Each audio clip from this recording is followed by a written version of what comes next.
এইভাবে যদি শীতকালে বাটা মাছের ঝোল করা যায় তাহলে পুরো ভিডিওটা তোমরা দেখতে থাকো। আমি বাটা মাছগুলোকে ভালো করে ধুয়ে নুন হলুদ মাখিয়ে এবার ভেজে নিচ্ছি। দেখো আমি কিভাবে এই বাটা মাছের ঝোলটা তৈরি করি। মাছগুলোকে আমি এইভাবে ভেজে নিয়েছি, আস্তে আস্তে করে সব মাছগুলো ভেজে নিচ্ছি।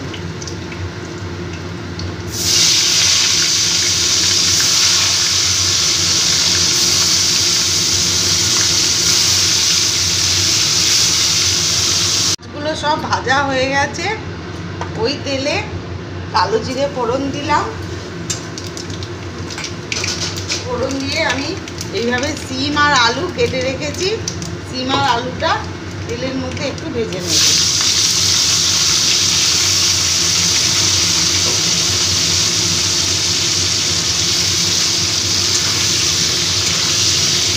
ভালো করে সিম আলুটা ভেজে নিচ্ছি। একটু হলুদের গুঁড়ো দিয়ে দিলাম আর অল্প একটু নুন দিয়ে সিম আলুটাকে ভালো করে ভেজে নেব।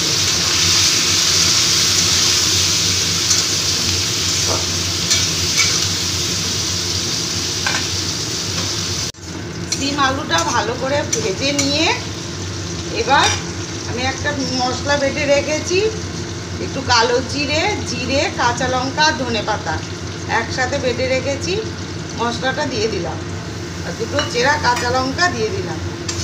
মশলাটা ভালো করে এবার কষিয়ে নেব।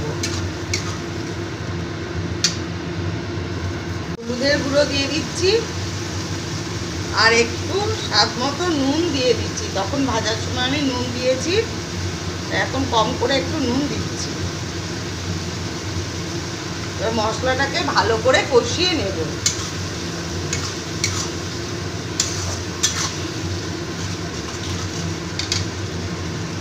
মশলাটা ভালো করে কষানো হয়ে গেছে। এবার পরিমাণ মতন জল দিয়ে দিচ্ছি। আমি বাটি ধুয়ে জলটা দিয়ে দিলাম। ভালো করে ফুটে এলে তারপর আমি ভেজে রাখা মাছ আর ভেজে রাখা ডালের বড়ি দিয়ে দেব। একটু ঢাকা দিয়ে আমি কিছুক্ষণ এটাকে ফুটতে দেব। ঝোলটা ভালো করে ফুটে গেছে।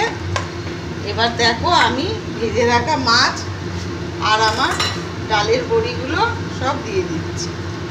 ভেজে রাখা মাছগুলো আস্তে আস্তে দিয়ে দিচ্ছি আর বিউলির ডালের বড়িগুলো দিয়ে দিচ্ছি ভালো করে। তারপর আমি একটু আবার ফুটিয়ে নেব। উপর থেকে একটু ধনেপাতা ছড়িয়ে দিলাম আর একটু হতে দেব। রেডি হয়ে গেছে আমার বাটা মাছের আলু সিম দিয়ে ডালের বড়ি দিয়ে ঝোল। রেসিপিটা তোমরা একবার এভাবে করে দেখো, শীতকালে খুবই ভালো লাগবে। আর রেসিপিটা যদি ভালো লেগে থাকে লাইক কমেন্ট ও শেয়ার করে দিও আর সাবস্ক্রাইব করে দিও ইউটিউব চ্যানেলটিকে।